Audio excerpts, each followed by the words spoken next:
Speed-konseptin puolesta ja Otto on muuten vaan hengaamassa, koska tarvittiin yksi hyvännäköinen kundi tähän valopuhia varten.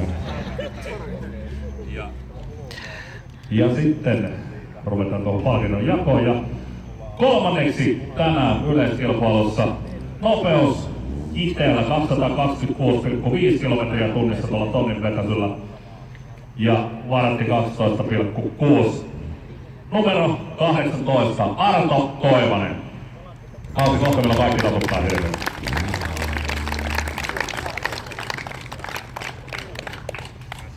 Artti on jo Amarilossa siideriin.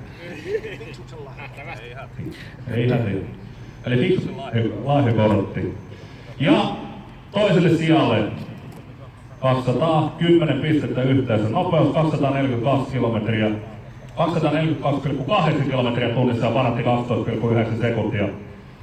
Ja hän on numero 27, Lari Soininen.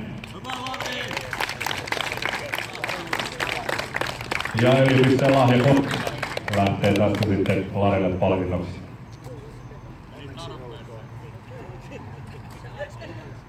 Arto tuli paikan päälle. Onneksi olkoon. Ja siinä on Arto eli kolmanneksi tullut. Ja sitten yleiskilpailun voittaja. Kaikki odottaa pidättää hengitystä, että oliko se myyris. Ei se ollut. Eli nopeus 224,7 kilometriä tunnissa ja varatti 12,06. Yhteispisteet 230 numerolla 10 Marko Parviainen.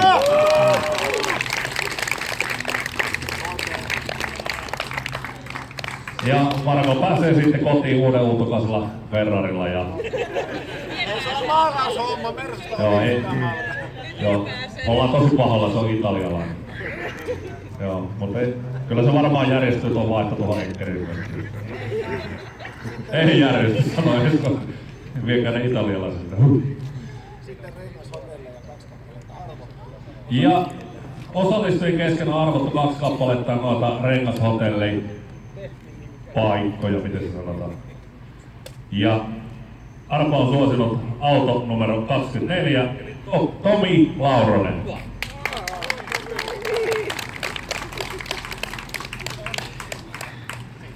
Ja jos en aivan väärin muista noista tuloksista, niin teillä ajoi 2 autoa, 2 Laurosta ajoi samaa autoa, niin Tomi oli niistä kovempi. Sillekin voitaisiin antaa pienen aplodin.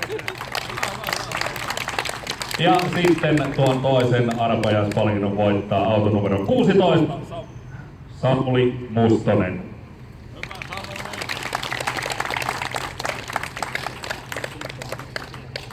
Ja päivän kovimman tuloksen tosiaan tänään sprintissä teki Myyris. Annetaan sinne pienet aplodit.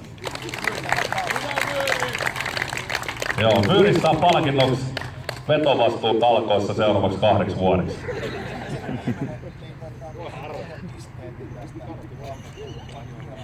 No niin, eli autokoulun kirjallisista surkeimmat pisteet sai Olli Ikonen. Voit tulla noutaa täällä autokoulun oppikirjassa.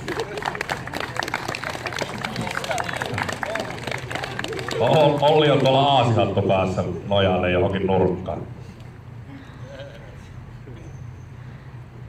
Ei taida olla enää paikalla. Onko Olli Ikonen vielä paikalla? Täällä olisi tarjolla nyt hieman oppia, niin meillekin muille tulee teistä paljon turvallisempia. Mutta hei, tässä kaikki. Tältä mikrofoni kun melkein toimii, ei tarvi huutaa. Omasta puolesta ja Speed-konseptin puolesta valtavasti kiitoksia kaikille järjestelyssä osallistuneille ja yhteistyökumppaneille sekä tietenkin kaikille kuskeille ja katsojille. Toivottavasti nähdään vuoden päästä. Moi moi!